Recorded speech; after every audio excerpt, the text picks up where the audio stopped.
السلام عليكم ورحمة الله وبركاته. ازيكم متابعين قناة أكلات من زمن فات؟ عاملين ايه؟ كل سنة وانتم طيبين. النهاردة هعمل لكم بقى الفول النابت اللي احنا كنا عملناه مع بعض. أول حاجة هجيب حلة زي ما انتم شايفين كده، وهحط فيها معلقة زيت زيتون، معلقة ونص زيت زيتون. انت عايزة تحطي سمنة عادي ممكن، عايزة تحطي زيت تموين عادي ما يجراش حاجة. يبقى معلقة أي حاجة مادة دهنية، زيت زيتون، زيت عادي، سمنة، اللي يعجبك. دي أول حاجة. بعد كده هجيب 3 بصلات. 3 بصلات عايزاهم زي كده، يعني مش هقطع منهم الجزء ده ولا هاخد الشوشة، انا عايزاها البصلة ماسكة في بعضها، يبقى مش هقطع الشوشة قوي ومش هقطع الحتة اللي في الاخر دي. ادي 3 بصلات اهمت زي ما انتم شايفين بالشكل ده كده، مغسولين طبعا ونضاف وزي الفل ومنضفاهم، بس مش قطعة دي عشان ما يفكوش من بعضهم.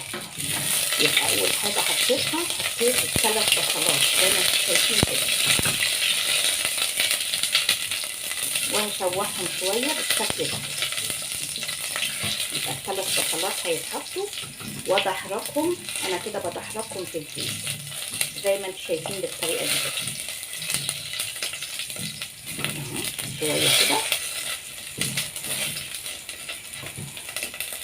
دي اول خطوه. بعد كده هجيب معلقه من الثوم المهروس، معلقه ثوم واحده، معلقه ثوم واحده، وهقلبهم بقى مع بعض كده بالشكل ده كده. شايفين البصل؟ وطي بقى النار شويه. يبقى انا حطيت البصل الاول وبعد كده حطيت الفول. بعد كده الفول بقى اللي احنا منبتينه اللي انا وريته لكم هنزل بيه.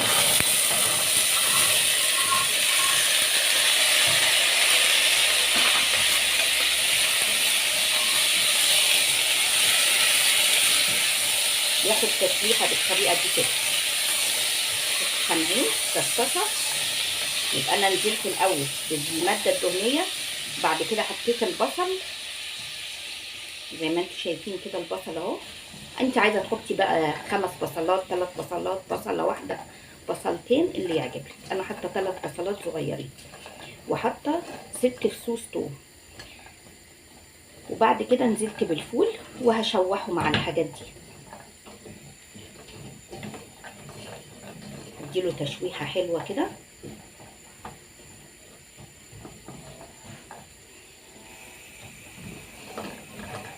لازم اديله التشويحه دي. ريحته طبعا جميله جدا، ريحته جميله خالص، ينفع للغدا وينفع للعشاء وينفع للفطار، وخفيف جدا. ممكن تعملي معاه عيش محمص، اللي يعجبك. زي ما انتم شايفين كده الفول اتشوح اهو، بدأ يطشطش كده وريحته طلعت وبقت جميل، والثوم ريحته طلعت. شايفين؟ بعد كده هكون غاليه ميه في براد الشاي او في الكاتل، الحاجه اللي عندك، وهنزل بالميه كده. يعني ما ينفعش انزل بميه ساقعه، لازم الميه تكون مغليه، لان لو انت نزلتي بميه ساقعه الفول هيجلد، احنا مش عايزين الفول يجلد. لازم الميه تكون مغليه. تغليها بقى في براد الشاي، تغليها في الكاتل الكهرباء اللي عندك بالطريقه دي كده.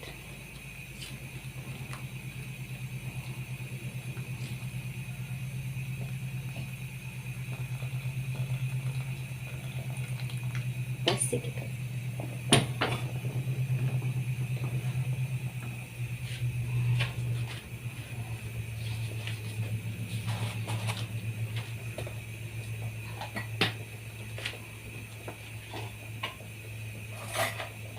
اهم حاجه بقى في الفول النابت، طبعا انتوا عارفين اهم حاجه في الفول النابت هي الكمون.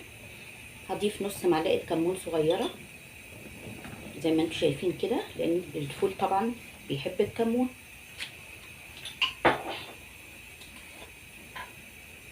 وهضيف كمان ربع معلقه كزبره ناشفه مطحونه، ربع معلقه صغيره بس كده.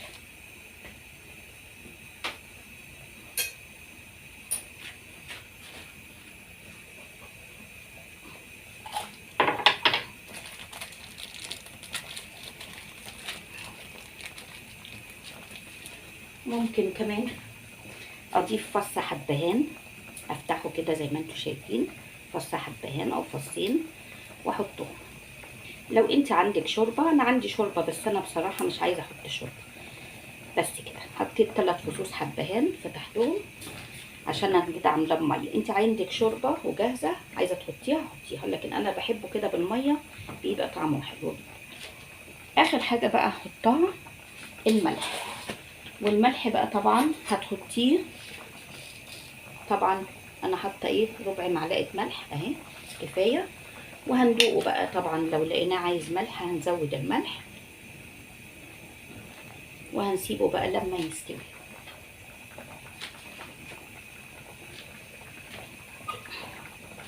بس كده، ودي طريقه عمل الفول النابت. اتمنى ان انتي تجربيها، طريقه سهله وجميله مغذي. هتاكلي معاه عيش محمص، عيش طري، عيش اسمر، الحاجه اللي تعجبك بقى، ومعاه طبعا خضار، وتنفع وجبه فطار ووجبه عشاء ووجبه غدا، ودي طبعا وجبه اقتصاديه. اتمنى ان انتي تجربيها، وما تنسوش اللايك والتعليقات الحلوه اللي زيكم، وكل سنه وانتم طيبين. سلام عليكم.